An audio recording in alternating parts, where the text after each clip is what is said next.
नमस्कार दोस्तों, आप देख रहे हैं सरकारी जॉब भर्ती और मैं हूं हेमेंद्र साहू।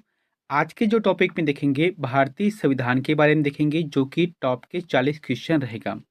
और ये टॉपिक है आपके परिचारक, भित्त, चौकीदार और स्वीपर के अंतर्गत। देखो कई लोगों का प्रश्न ये रहता है कि सर जैसे कि स्वीपर है, चौकीदार है, भृत्य हैं और एक है क्या है प्रयोगशाला परिचारक है, तो इसका सिलेबस कैसे टाइप करेगा? तो देखो कुल मिलाकर ना जो व्यापम की तरफ से निकला हुआ था वो सिलेबस एक ही है। अब इसमें हम कैसे डिसाइड करेंगे कि ये जो है प्रयोगशाला के लिए है या फिर ये जो चौकीदार के लिए है? तो इसलिए आपको दोनों तैयारी करना है। और लगभग लगभग जितने लोगों ने फॉर्म डाला है तो वो जो है अपने वरीयता क्रम में तो चारों ऑप्शन तो दिया होगा, है ना? मतलब ऐसा तो नहीं कि कोई प्रयोगशाला को नहीं चयन किया है, तो सभी लोगों ने चयन किया होगा। तो आपको जो है इसी आधार पे तैयारी करना है। और ये जो टॉपिक है आपके कांस्टेबल भर्ती के हिसाब से भी बना है। तो छत्तीसगढ़ के रिजल्ट आ गए हैं, तो बहुत जल्द हो सकता है शपथ ग्रहण हो और शपथ ग्रहण के बाद छत्तीसगढ़ में जो है इनका जो एग्ज़ाम दिसंबर माह के अंत तक आपको देखने को मिल सकता है। तो चलते हैं यहाँ पर वीडियो की तरफ। सर्वप्रथम ये रहेगा कि अगर आप चैनल पर नए हो तो चैनल को सब्सक्राइब कर देना और बेल आइकन को जरूर दबा देना। और आपके दोस्त या जो भी रिश्तेदार जो भी पढ़ना चाहते हैं तो उन सभी के पास भी ये इस वीडियो को जरूर शेयर करें, क्योंकि मैं फ्री में पढ़ा रहा हूँ और समय समय पर इसका जो है फ्री पीडीएफ भी दे रहा हूँ। ठीक है, तो फिर चलते हैं यहाँ पर वीडियो की तरफ। सर्वप्रथम ये रहेगा कि जो 50 नंबर का प्रश्न रहता है, आपको होमवर्क दिया था अश्रु गैस यानी कि आंसू गैस है या टीयर गैस है, उसमें क्या लगे रहते हैं? तो इसका जो आंसर किया जाएगा अमोनिया रहता है। ठीक है, इसमें रहते हैं अमोनियम रहते हैं। ए आंसर सही रहेगा। अब देखते हैं यहाँ पर संविधान से संबंधित कुछ महत्वपूर्ण प्रश्न है और बहुत ही सामान्य सा प्रश्न है जो कि एग्जाम में आपको देखने को ही मिलेगा। देख ठीक है, इससे ज्यादा कुछ बाहर नहीं जाएगा, एकदम हार्ड क्वेश्चन नहीं आएगा, सामान्य सा प्रश्न रहेगा। तो पहला प्रश्न, रेगुलेटिंग एक्ट पारित किया गया। तो रेगुलेटिंग एक्ट कब पारित किया गया है बताना है। जैसे कि यहाँ पर ऑप्शन दिए गए हैं ए बी सी डी के हिसाब से। तो देखो रेगुलेटिंग एक्ट ना जो पारित किया गया था वो भारतीय संविधान की एक अवधारणा समझ के चलना है। जैसे कि हालांकि भारतीय संविधान का निर्माण कब हुआ है? 1949-50 में हुआ है। तो वो जो है बेस कहाँ से बना है? 1973। 1973 में जब पहली बार रेगुलेटिंग एक्ट आया था, तो उसी के अकॉर्डिंग जैसे कि धीरे धीरे उसमें सुधार होता गया। फिर 1909 का आया, फिर 1919 में आया, फिर 1935 का भारत शासन अधिनियम आया। फिर जाके संविधान का निर्माण हुआ, यानी कि एक बेस बनता है ना, तो उसी आधार पे है। तो इसका जो आंसर क्या आ जाएगा? पहला आ जाएगा। और इसमें किस बात को मुख्य रूप से किया गया था कि ब्रिटिश कंपनी के कार्यों पर संसदीय नियंत्रण स्थापित करना है। पहले जब ब्रिटिश आया तो वो क्या है, कंपनी के तौर पे आया था, सिर्फ व्यापार करना है। फिर उसमें जो है संसदीय नियंत्रण करने का जो कार्य है वहाँ 1773 के रेगुलेटिंग एक्ट के माध्यम से किया गया है। दूसरा प्रश्न है, 1922 में निम्न में से किसके द्वारा यह उद्गार व्यक्त किया गया कि भारतीय संविधान भारतीयों की इच्छानुसार होगा? तो यहाँ पर जो ऑप्शन दिए गए ना उसमें बताना है। ऑप्शन को मैं नहीं पढ़ूंगा, आप लोग ही पढ़ना। मैं जो प्रश्न का विश्लेषण जरूर कर देता हूँ, ठीक है? तो देखो 1922 में क्या हुआ था, भारतीय संविधान भारतीयों के लिए ही बनेगा, तो ऐसा इच्छा किसने व्यक्त किया था पहली बार जो है? तो इसका जो आंसर क्या जाएगा? महात्मा गांधी।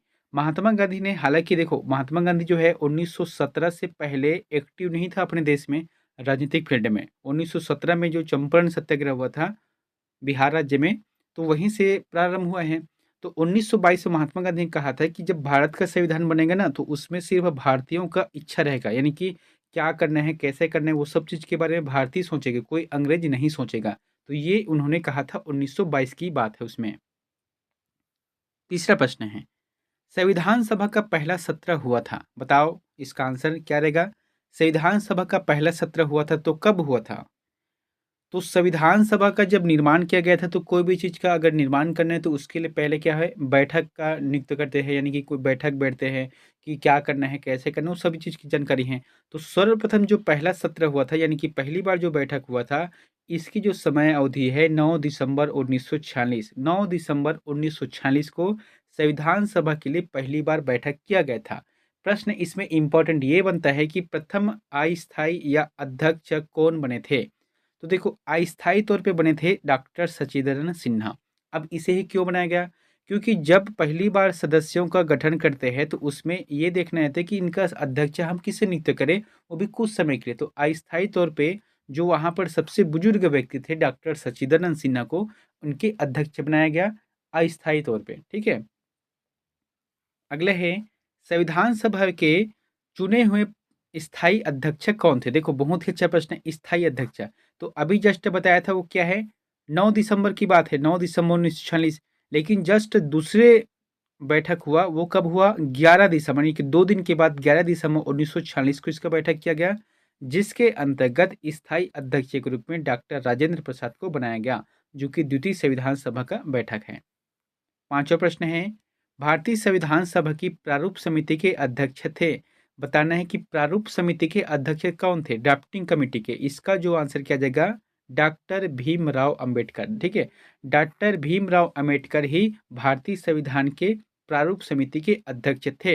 लेकिन कभी कभी थोड़ा सा तर्क लगा के देखना कि भारतीय संविधान का निर्माण सिर्फ एक ने नहीं किया था, बहुत लोगों ने मिलकर किया था। जैसे कि डॉक्टर राजेंद्र प्रसाद है, सरदार वल्लभ भाई पटेल जिसे प्रांतीय समिति के अध्यक्ष बनाया था, कोई जो है ध्वज समिति का अध्यक्ष बनाया था। तो कुल मिलाकर जैसे कि एक तो चीज़ क्या है, अपना छत्तीसगढ़ के हैं, तो छत्तीसगढ़ के 6 व्यक्ति भी भारतीय संविधान का जब वर्णन किया गया था, जब लिखा गया था या बनाया गया था, तो उसमें छत्तीसगढ़ के 6 व्यक्ति उसमें शामिल थे।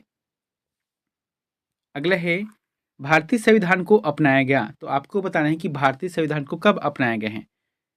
सॉरी, यहाँ पर क्या बोला गया है, भारतीय संविधान को अपनाया गया है, तो किसके माध्यम से अपनाया गया है आपको ये देखना है। जैसे कि ऑप्शन में क्या दिया गया है उस आधार पर बताओ। इसका जो जवाब किया जाएगा संविधान सभा द्वारा। क्यों संविधान सभा के द्वारा अपनाया गया, क्योंकि इन्होंने ही गठन किया गया था संविधान सभा का, जिसके माध्यम से संविधान बनाने का उत्तरदायी मतलब इन्हीं के पास था। तो जब इन्होंने ही गठन किया तो सर्वप्रथम खुद से विश्लेषण करना पड़ता है कि मैंने जो बनाया है वह ठीक है कि नहीं। तो उन्होंने जो है सर्वप्रथम अपनाया संविधान सभा के द्वारा, तब जाके इस चीज को आगे ले गया, भारतीय संसद में से ले गया।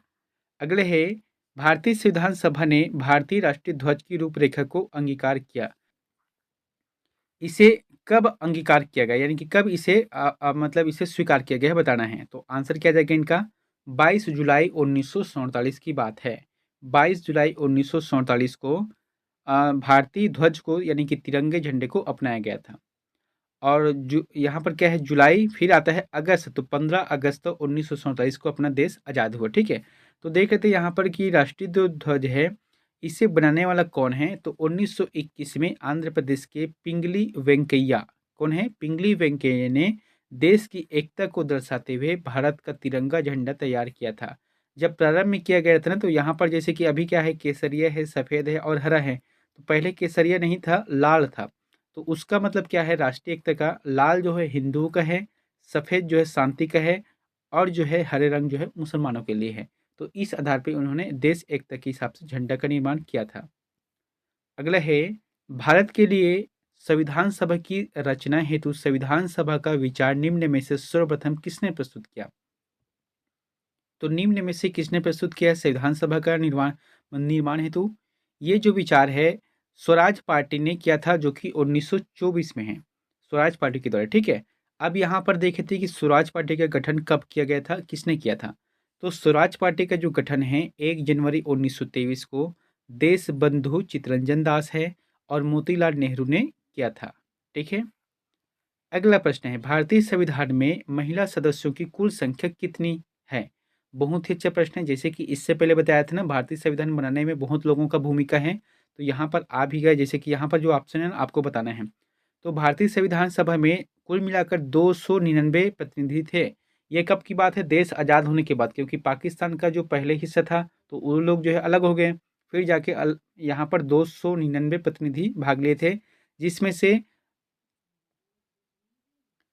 299 जो है प्रांतीय सदस्य थे और 70 अलग से जो है देसी रियासत थे, जिसमें से 15 महिला थे। यहाँ पर जो आंसर किया जाएगा 15 रहेगा। 15 लोग क्या थे, इसमें महिलाएं थे। और इसमें जो है एक चीज़ और याद रखना कि हैदराबाद का जो निज़ाम है, जो कि देसी रियासत थे, इन्होंने भाग नहीं लिया था। इसको भी आपको याद रख लेना है। अगला है 9वां प्रश्न है संविधान के अंतर्गत भारतीय लोकतंत्र के आदर्शों को हम कहाँ देख सकते हैं।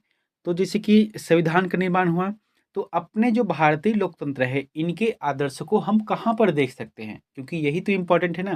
भाई हमारे संविधान है तो संविधान तो ठीक है, लेकिन हम संविधान के जो मेन अवधारणा है इनके लोकतंत्र के आदर्श है उसे कहाँ पर देख सकते हैं, प्रस्तावना में।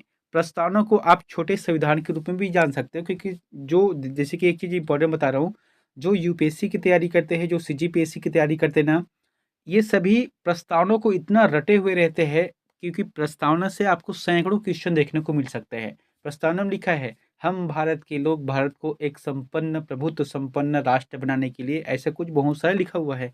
तो आपको अगर इसी चीज को आप याद कर लेते हो तो बहुत सारा प्रश्न आपसे बन जाएगा। तो ये क्या है, भारत के संविधान की प्रस्तावना है, लेकिन भारत के जो उचित आदर्श मूल्य है, जितने भी चीज जो महत्वपूर्ण बात है, वो सब इसी में समाहित है। और एक बार और हुआ था, जो केशवानंद भारती का जो केस हुआ था केरल राज्य में, इसके बाद जो है भारतीय संविधान की जो प्रस्तावना है, इसे मूल ढांचे के रूप में इसे स्वीकार किया गया था। अगला है, विश्व का सबसे बड़ा लिखित एवं सर्वाधिक व्यापक संविधान किस देश का है? किस देश का है? सर्वाधिक व्यापक भी है, लिखित भी है और सबसे बड़ा भी है। तो आंसर क्या आ जाएगा? अपना प्यारा भारत देश रहेगा। क्यों रहेगा भारत देश? देखो, अगर यहाँ पर प्रश्न आता है कि विश्व का सबसे पुराना जो संविधान है, तो ये अमेरिका का आता है, क्योंकि अमेरिका का जो संविधान है भारत देश से कहीं ज़्यादा मतलब पहले की बात है, ठीक है। लेकिन उनका संविधान लिखित नहीं है, यानी कि वो जितने भी है वो मुखारबिंद है, जो तुरंत होता है उसी आधार पे वहाँ नियम फैसला बनता है, ठीक है। लेकिन हमारे देश में क्या है, ये लिखित है और इसमें बदलाव नहीं किया जा सकता। हाँ, इसमें संशोधन ज़रूर किया जा सकता है, लेकिन पूरी तरह से बदलाव नहीं किया जा सकता। अब संशोधन के मतलब यही छोटा-सा बदलाव है, क्योंकि अभी तक 128 संशोधन हो चुका है इस 75 साल के समय में। अगला है, भारतीय संविधान में हैं, तो भारतीय संविधान में क्या है? जैसे कि 300 से अधिक अनुच्छेद हैं, कि 350 से अधिक अनुच्छेद है, या 400 से अधिक अनुच्छेद है, या 500 से अधिक अनुच्छेद है? तो सही जवाब क्या जाएगा इनका? 350 से अधिक अनुच्छेद है। अभी जैसे कि वर्तमान में बात की जाए तो फिर 22 भाग हैं, 12 अनुसूची हैं और 395 अनुच्छेद है, मूल रूप से हैं। अगला है, भारत में वैध प्रभुसत्ता निहित है, तो भारत में जो वैध प्रभुसत्ता निहित है वह किस में निहित है? तो संविधान में निहित है। देखो, हालांकि हम लोग क्या बोलते हैं, संविधान में यानी कि देश में जो सत्ता का जो हाथ है या जो पावर रहता है वो जनता के हाथ में रहता है, वहां तक तो ठीक है। लेकिन प्रभु सत्ता यानी कि आपको संविधान के दायरे में ही रहकर कोई भी कार्य कर सकते हो, चाहे एक राष्ट्रपति हो, चाहे एक गांव का व्यक्ति क्यों ना हो, वो सभी संविधान के अंतर्गत ही दायरे में रहकर अपना कार्य करते हैं। अगला है, भारतीय संविधान की संरचना किस प्रकार की है? तो भारतीय संविधान की जो संरचना है, संघीय है कि एकात्मक है कि कठोर है, या कुछ एकात्मक कुछ कठोर? तो इसका जो आंसर किया जाएगा, कुछ एकात्मक और कुछ कठोर रहते हैं। ये कैसे हैं? जैसे कि कई बार ऐसा होता है कि कोई गलती कर दी ना, तो उसको सजा मिलना तय है, क्योंकि ये पहले से बना हुआ है, यानी कि ये कठोर रहेगा, कोई छोटा या कोई बड़ा नहीं, ठीक है। अब दूसरी बात, कुछ एकात्म यानी कि कुछ नरमता क्यों है? क्योंकि अभी तक जो है 128 संशोधन हो गए हैं, इसका मतलब भारतीय संविधान कुछ नरम भी है। अगला है, भारत में राजनीतिक व्यवस्था के मूलभूत लक्षण हैं। जैसे कि यहाँ पर 4 ऑप्शन दिया गया है, उसमें से आपको बताना है सही आंसर क्या रहेगा। जैसे कि पहला क्या है, यहाँ एक लोकतांत्रिक गणराज्य गणतंत्र है, बिल्कुल सही बात है। इसमें संसदात्मक रूप की सरकार है, तो ये भी बात सही है। सर्वोच्च सत्ता भारत की जनता में निहित है, ये भी बात सही है। यह एक एकीकृत शक्ति का प्रावधान करती है, तो गलत बात है, एकीकृत शक्ति का प्रावधान नहीं करती है। एकीकृत मतलब क्या होता है कि बस वही है तो वही ही रहेगा, बाकी किसी को मौका नहीं मिलेगा, ऐसा कुछ नहीं है। जनता जिसे चुनती है वहाँ राज करता है। अगला है, भारत का संविधान मान्यता प्रदान करता है। तो भारत का जो संविधान है मान्यता प्रदान करता है किस बात पर? कि धार्मिक एवं भाषाई अल्पसंख्यकों को, जो धार्मिक आधार पे और जो भाषाई अल्पसंख्यक है उसे जो है अलग से मान्यता प्रदान करती है। संविधान के कुछ ऐसे ऐसे भाग है, अनुच्छेद है, उसमें दिया हुआ है। अगला है, भारतीय संविधान में शामिल नीति निर्देशक सिद्धांत किसके संविधान से प्रेरित है? बहुत ही अच्छा प्रश्न है, जो स्रोत से है कि भारतीय संविधान की जो नीति निर्देशक सिद्धांत है या तत्व है, ये आयरलैंड देश से लिया हुआ है। लिया हुआ है मतलब क्या है, उसके तरीकों को लिया है, बाकी तो अपना जो शब्द है वहाँ अपना भारतीय है। अगला है, भारतीय संविधान में समवर्ती सूची की अवधारणा ली है, तो समवर्ती सूची की जो अवधारणा ली है वह किससे लिया है? ऑस्ट्रेलिया, ऑस्ट्रेलिया के संविधान से लिया है समवर्ती सूची की अवधारणा। अगले है, भारतीय संविधान में मौलिक कर्तव्य का विचार लिया गया, तो भारतीय संविधान में क्या है, मौलिक कर्तव्य है, तो इनका विचार लिया गया है। तो कहाँ से लिया गया है मौलिक कर्तव्य का? रूस के संविधान के, है ना, रूस के जो संविधान है उसमें लिया गया है। यहाँ पर कुछ इंपॉर्टेंट पॉइंट है, उसे देख लेते हैं कि प्रारंभ में मौलिक कर्तव्य 10 थी, है ना, लेकिन जो है 86वां संविधान संशोधन हुआ जिसमें एक और बढ़ गया। तो कुल मिलाकर अभी जो है वर्तमान में हमारे भारत देश में मौलिक कर्तव्य कितने हैं? 11 है। अगला है, संविधान के भाग 1 में निम्न में से किसका वर्णन है? तो भाग 1 में है संघ और उसका राज्य क्षेत्र। संघ और राज्य यानी कि राज्य है और जो केंद्र शासित प्रदेश है उन सभी के बारे में यहाँ पर दिया हुआ है। अगला है, भारत के संविधान के का भाग 4 किसके बारे में बताना है कि जो भारतीय संविधान के भाग नंबर 4 है वहाँ किसके बारे में बतलाता है, आपको बताना है। जैसे कि मूलभूत अधिकार है, कि नागरिकता है, कि राज्य के नीति निर्देशक सिद्धांत है, या मूल कर्तव्य है, मूलभूत कर्तव्य है। तो देखो भाग नंबर 4 ना राज्य के नीति निर्देशक सिद्धांत को दर्शाता है या बताता है। अगला है, सुमिलित कीजिए। अब यहाँ पर जैसे कि एक तरफ है संविधान की भाग है और एक तरफ है उनके विषय है। तो मैंने एक दिन पढ़ाया था पंचायती राज में, जिसका भाग नंबर 9 है। भाग नंबर 9 जो है पंचायती राज से संबंधित है। और इसमें आता है एक भाग नंबर 9 के का, या फिर एक जो कि नगर पालिका से है। तो यहाँ पर 2 बन गए ना, तो 2 बन गया, तो फिर आपका जो आंसर है ऐसे ही बन जाएगा। तो फिर कोशिश करना कि 1 से 2 ऑप्शन अगर बनता है तो फिर वही आंसर सही रहेगा, ठीक है। अब यहाँ पर क्या है, भारतीय संविधान भाग 8 है। तो भाग 8 के अंतर्गत क्या दिया हुआ है, इसका जो आंसर क्या जाएगा, संघ क्षेत्र के बारे में, ठीक है। भाग 8 में जो है संघ क्षेत्र दिया हुआ है। उसके बाद जो है भाग 4 के 1 के अंतर्गत मूल कर्तव्य को दिया हुआ है। इसका जो आंसर क्या जाएगा, 3, 1, 4, 2 सही रहेगा। अगला है, वर्तमान में भारतीय संविधान में कुल कितनी अनुसूचियां हैं? तो वर्तमान में भारतीय संविधान में कुल कितनी अनुसूचियां हैं बताना है। सही जवाब क्या जाएगा इनका, 12 रहेगा, ठीक है। 12 अनुसूचियां अभी है। अगला है, भारतीय संविधान में 22 भाषाओं को राजभाषा का दर्जा प्रदान किया गया है। तो किस जो अनुसूची है उसके अंतर्गत है, 7वीं, 8वीं, 9वीं और 10वीं। तो इसका जो आंसर क्या जाएगा, 8वीं। ये जो है 8वीं अनुसूची है। अगर हम इसमें भाग की बात करते हैं तो भाग नंबर 17 है। अगला है, आंध्र प्रदेश से अलग कर एक नए राज्य तेलंगाना का गठन हुआ, इसमें भारतीय संविधान की किस सूची में परिवर्तन होता है? देखो आंध्र प्रदेश से चाहे वहाँ तेलंगाना हो या 1 नवंबर जो छत्तीसगढ़ का निर्माण हुआ हो, उस सभी में अनुसूची 1 नंबर लगता है, ठीक है। भाग नंबर 1 के अंतर्गत अनुसूची 1 है और उसके अंतर्गत अनुच्छेद 3 के तहत इस चीज का उल्लेख किया गया है। अगला है, भारतीय संविधान की 10वीं अनुसूची किससे संबंधित है? तो 10वीं अनुसूची जो है दल बदल कानून से संबंधित है, ठीक है। दल बदल कानून मतलब क्या है, कोई अपना पद में रहते हुए अगर किसी दूसरे दल में जाता है तो इसके लिए कानून की व्यवस्था की गई है। अगर वहाँ पद में नहीं है और इधर उधर जा रहा है तो फिर उसमें कोई दिक्कत वाली बात नहीं है। अगला है, भारतीय संविधान की 11वीं अनुसूची संबंधित है। तो 11वीं अनुसूची जो है किससे संबंधित बताना है, पंचायती राज से, ठीक है। पंचायती राज से संबंधित है यहाँ 11वीं अनुसूची। अगला है, भारतीय संविधान में 9वीं अनुसूची परिवर्धित हुई है। तो जो जैसे कि मैंने बताया था ना, मूल रूप से जो है 8 अनुसूचियां हैं। अब यहाँ पर जो 9वीं अनुसूची जो आया है वहाँ प्रथम संशोधन के द्वारा, जब प्रथम संशोधन 1951 में किया गया था उस समय की बात है। अगला है, संविधान की किस अनुसूची में विभिन्न राज्यों में अनुसूचित क्षेत्रों, यहाँ पर क्षेत्रों रहेगा, के प्रशासन और नियंत्रण के लिए विशेष उपबंध है, आपको बताना है। तो विशेष जो अनुसूचित क्षेत्र है जैसे कि एससी है और एसटी जो सीट है, इसके लिए विशेष उपबंध किसमें है? आंसर जगह 5वीं। ये जो 5वीं है ना वहाँ अनुसूची है, ठीक है। भाग लिए 5वीं अनुसूची के अंतर्गत इस चीज का उल्लेख किया गया है एसटी एससी के लिए। अगले है, संविधान के किन अनुच्छेदों में नागरिकता संबंधी प्रावधान हैं? तो नागरिकता मतलब क्या होता है, हमारे देश के नागरिक कैसे होना चाहिए, वहाँ कितने अधिकार रखते हैं, या कोई दूसरे देश का आकर रहता है हमारे देश में तो उसको नागरिकता कब देना है, या जो है हमारे देश का अगर कोई व्यक्ति बाहर जा रहा है तो उसको कौन सी नागरिकता है। जैसे कि हमारे देश में एकल नागरिकता है, यानी कि हमारे देश का व्यक्ति कोई दूसरे देश में जाकर नागरिकता ग्रहण नहीं कर सकता, ठीक है। और ना दूसरे देश का व्यक्ति यहाँ आके ग्रहण कर सकते हैं। तो इसका जो आंसर किया जाएगा अनुच्छेद 5 से लेकर 11 तक इस चीज का उल्लेख किया गया है।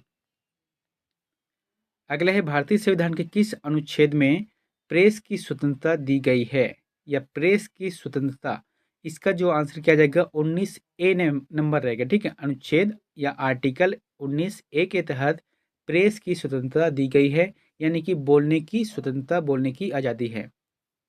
अगले है राज्य सरकारों को ग्राम पंचायत के गठन का निर्देश देता है। तो राज्य सरकारों को ग्राम पंचायत का गठन का निर्देश किसमें देते हैं, मैंने बताया था, ये रहेगा आर्टिकल 40। आर्टिकल 40 के आधार पर ग्राम पंचायत का गठन कर सकते हैं राज्य सरकार। अगला है संविधान के किस अनुच्छेद में धन विधेयक की परिभाषा दी गई है। तो धन विधेयक की परिभाषा ये जो है अनुच्छेद 110 के तहत है। ठीक है, अनुच्छेद 110 में इस बात को उल्लेख किया गया कि धन विधेयक की परिभाषा दी गई है और ये विधेयक है लोकसभा में पेश होता है। अगला है भारतीय संविधान का निम्न में से कौन सा अनुच्छेद भारत के राष्ट्रपति में अध्यादेश जारी करने की शक्ति प्रदान करता है, यानी कि राष्ट्रपति को ना अध्यादेश जारी करने की शक्ति प्रदान करता है, कौन सा अनुच्छेद है।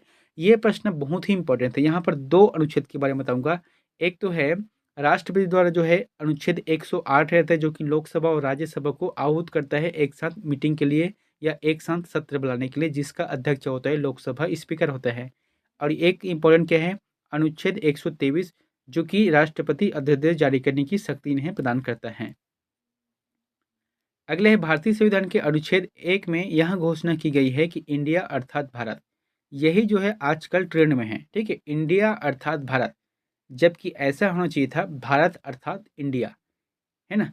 तो इसका जो आंसर क्या रहेगा, राज्यों का संघ है। ठीक है, भारत जो है राज्यों का संघ है, इसका आंसर पहला रहेगा। 36वां प्रश्न है निम्न में कौन भारत का एक केंद्र शासित प्रदेश नहीं है। तो केंद्र शासित प्रदेश कौन सा नहीं है बताना है, त्रिपुरा। त्रिपुरा जो है केंद्र शासित प्रदेश नहीं है, क्योंकि ये जो है राज्य है जिनके राजधानी है अगरतला। अब देखते हैं यहाँ पर चंडीगढ़ है, पुडुचेरी है और लक्षद्वीप, ये क्या है, सभी केंद्र शासित प्रदेश है। यहाँ पर प्रशासक कार्य करता है या उपराज्यपाल कार्य करता है। अगला है 2000 में बने नए राज्यों में से एक नहीं है। तो सन 2000 में 3 राज्यों का गठन किया गया था, जिसमें से एक नहीं है। तो आंसर क्या जाएगा, तेलंगाना, क्योंकि तेलंगाना का जो निर्माण है वहाँ 2 जून 2014 को किया गया है और बाकी 2000 को 1 नवंबर को छत्तीसगढ़ बना है, 9 नवंबर को उत्तराखंड बना है और 15 नवंबर को झारखंड बना है। अगले है प्रथम भाषाई राज्य जिसे किसे बनाया गया है। तो प्रथम भाषाई राज्य किसे बनाया गया है बताना है। इसका जो जवाब किया जाएगा आंध्र प्रदेश। ये जो है भाषा के आधार पर गठित किया गया था, 1953 की बात है। अगला है भारत का संविधान भारत को कैसे वर्णित करता है। तो हमारे देश का जो संविधान है वहाँ देश को कैसे वर्णित करते हुए बताना है, राज्यों का संघ है। यहाँ जो है राज्यों का संघ है। अगला है भारतीय संविधान के अनुच्छेद 17 के उपबंध किया गया। तो यहाँ पर क्या बोला गया है कि आर्टिकल जो 17 है इसमें किस बात का उल्लेख किया गया है बताना है। जैसे कानून के समक्ष समानता है, कि सरकारी पदों के मामलों में अवसर की समान समता है, या पदवियों के उन्मूलन का है, या अस्पृश्यता उन्मूलन का है। सही जवाब क्या जाएगा, अस्पृश्यता का उन्मूलन, है ना। यहाँ आंसर जो है सही रहेगा। अब आता है आप लोगों के लिए अंतिम का प्रश्न, जो कि होमवर्क है। तो इसका आंसर में प्लीज कमेंट बॉक्स पर जाकर जरूर बताएं। प्रश्न क्या बोला गया है कि संविधान के किस अनुच्छेद में निशुल्क एवं अनिवार्य शिक्षा के बारे में उल्लेख किया गया है। बहुत ही अच्छा प्रश्न है। बताना है कि भारतीय संविधान में जैसे कि बच्चे हैं उसे जो 8वीं तक से निशुल्क शिक्षा है और अनिवार्य शिक्षा किया गया है। तो ये किस बात में यानी किस आर्टिकल में इस चीज़ का उल्लेख किया गया है। जैसे कि अनुच्छेद 21 के का है, या अनुच्छेद 23 है, या अनुच्छेद 26 के का है, या अनुच्छेद 18 है। तो इन चारों में से जो भी आंसर आपको सही लगता है तो प्लीज़ हमें कमेंट बॉक्स पर जाकर जरूर कमेंट करें। मिलते हैं नेक्स्ट वीडियो में एक नई जानकारी के साथ। Thank you.